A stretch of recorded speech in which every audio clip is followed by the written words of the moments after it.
আসসালামু আলাইকুম। হ্যালো শিক্ষার্থীরা, কেমন আছো তোমরা? Hope you are doing well.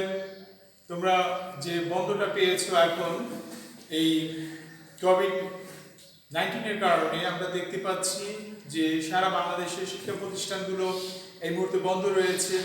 তো আমাদের এই মুহূর্তে একটা স্লোগান চলতেছে, আমার ঘর আমার ক্লাসরুম। এই স্লোগানকে সামনে রেখেই কিন্তু আমরা আমাদের এই ঐতিহ্যবাহী মিরপুর সিদ্ধার্থ হাই স্কুল থেকে রীতিমতো আমরা ইউটিউবে ক্লাসগুলো নিচ্ছি, অনলাইন বেসড।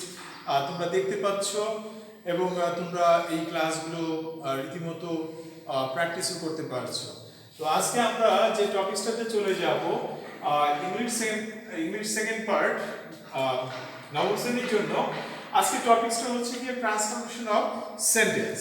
তো এই সেন্টেন্সে আমরা শিখব যে simple, complex, compound, how to transfer or change, যে কিভাবে রূপান্তর করা যায় বা পরিবর্তন করা যায়। যেমন আমরা প্রশ্নপত্র দেখে থাকি যে একটা কমপ্লেক্স সেন্টেন্স দেওয়া আছে এবং সামনে সেন্টেন্সের সামনে একটি ব্র্যাকেট দিয়ে লেখা থাকে যে এটাকে যে make into simple or compound, এরকম জাতীয় কিছু থাকে, অথবা কমপ্লেক্স করতে যায় সিম্পল থেকে।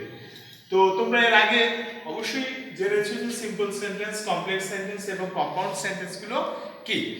তো আজকে আমরা এখানে খুব মজার দুটি আমরা রুলস এখানে আমরা লিখেছি, তোমরা দেখতে পাবে যে একটু মনে রাখার বিষয়, সেটা হলো গিয়ে সো ডট ডট দ্যাট।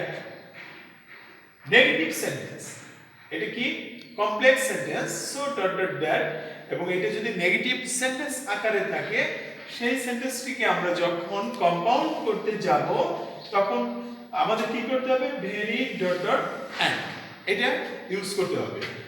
আর যদি এই সো ডট ডট দ্যাট অথবা যে কম্পাউন্ড সেন্টেন্সে ভেরি ডট ডট অ্যান্ড যদি থাকে, এই সেন্টেন্সটাকে আমরা সিম্পল করতে গেলে কি করতে হবে, two dot dot two use করতে হবে। নাম্বার 2, আমরা দ্বিতীয় রুলসে চলে যাচ্ছি।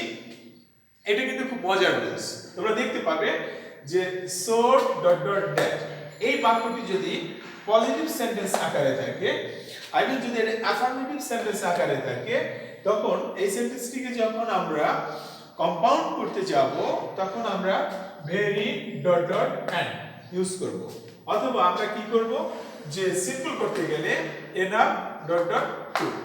ওকে, আমরা এখন যে কাজটি করব, আমরা কয়েকটি এক্সাম্পলে চলে যাই। উদাহরণ দেখতে পেলে আমরা বুঝতে পারবো যে কিভাবে এটা সলভ করতে হয়। ওকে,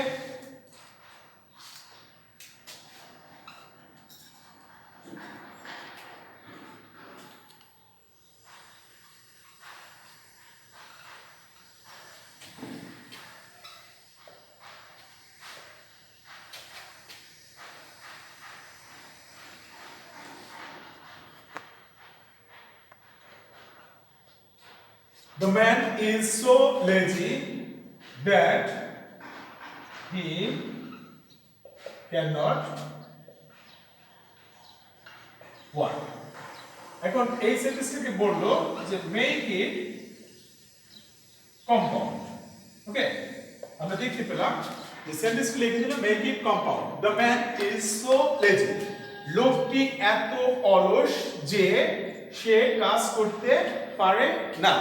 ওকে, এখন তোমাদের কোশ্চেন পেপারে তোমরা দেখতে পাবে যে এই এরকমই থাকে প্যাটার্নটি, কোশ্চেন প্যাটার্নটি এরকম থাকে যে 10টি সেন্টেন্স তোমাদের সলভ করতে দেয় এবং এখানে মার্কস থাকে, ফুল মার্কস থাকে 10 মার্কস। ওকে, তো এখন এই সেন্টেন্সটাকে যখন আমরা কম্পাউন্ড করতে যাব, আমরা দেখতে পাচ্ছি যে এটা কমপ্লেক্স সেন্টেন্স আকারে আমরা যে এখানে ইনস্ট্রাকশনটি দিয়েছি, এইখানে যে সো আছে, ওকে, ডট ডট, এখানে কি আছে, দ্যাট আছে, আমরা দেখতে পেলাম।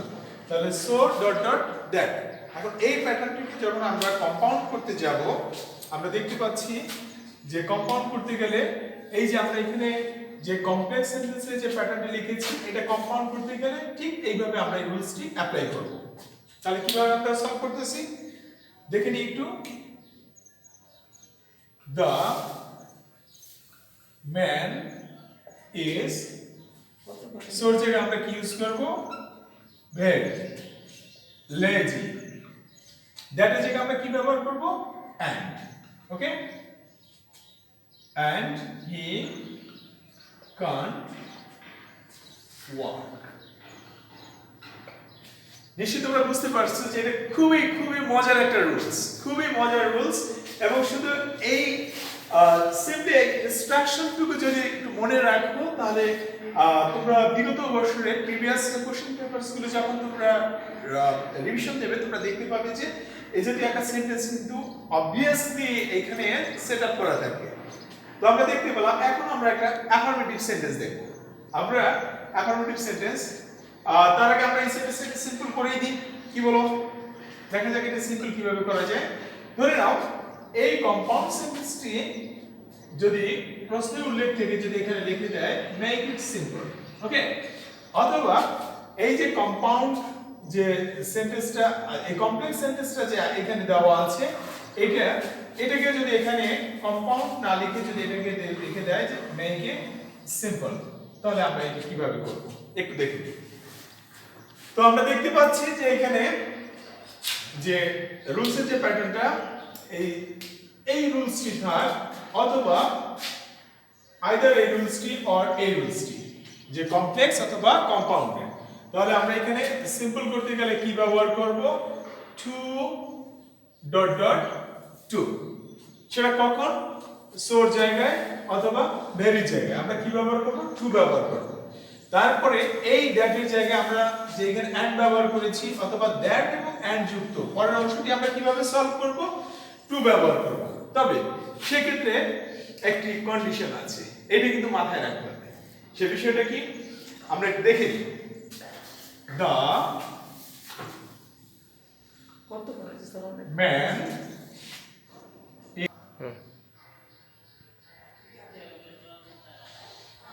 ওকে লার্নার্স আমরা দেখতে পেলাম যে আমরা যখন এই সেন্টেন্সটাকে সিম্পল করতে যাব তখন কিভাবে লিখব the man is too অর্থাৎ এই যে সোর জায়গা আর ভেরি জায়গা আমরা টু লিখলাম টু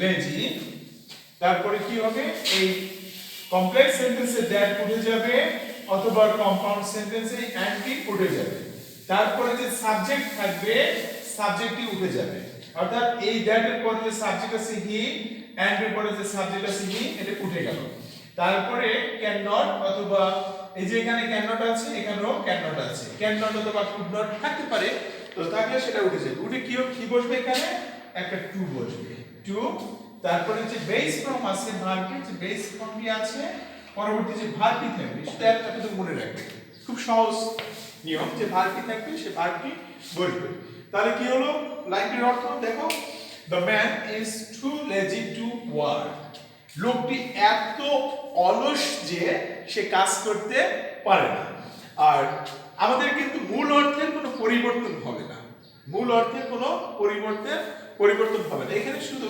সেন্টেন্সের যে অবকাঠামো আছে যে স্ট্রাকচারগুলো আছে সেই স্ট্রাকচারগুলো পরিবর্তন হবে ওকে গেল আমাদের এখন আমরা দেখব দ্বিতীয় যে আমাদের রুলসটি আছে দ্বিতীয় রুলসটি আমরা এখানে কি করব অ্যাপ্লাই করব ওকে এটা বুঝে পেলে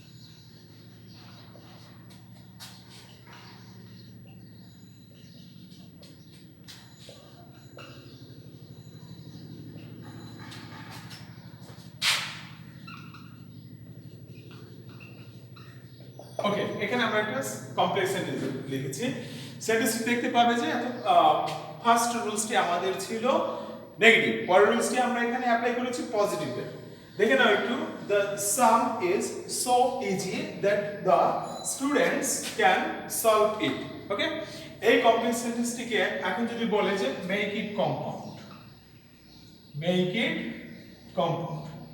তাহলে আমরা কিভাবে কম্পাউন্ড করব দেওয়া আছে যে আমরা রুলস অ্যাপ্লাই করেছিলাম ভেরি ডট ডট এন্ড সেটা কিভাবে এই যে আমাদের এখানে কি দেওয়া ছিল সো দেওয়া ছিল, সো ডট ডট দ্যাট। ওকে, আমরা খুঁজে পেয়েছি। তাহলে এই সেন্টেন্সটিকে যখন আমরা কম্পাউন্ড করতে যাব, লিখে নিচ্ছি, দেখে নাও, the sum is very easy and the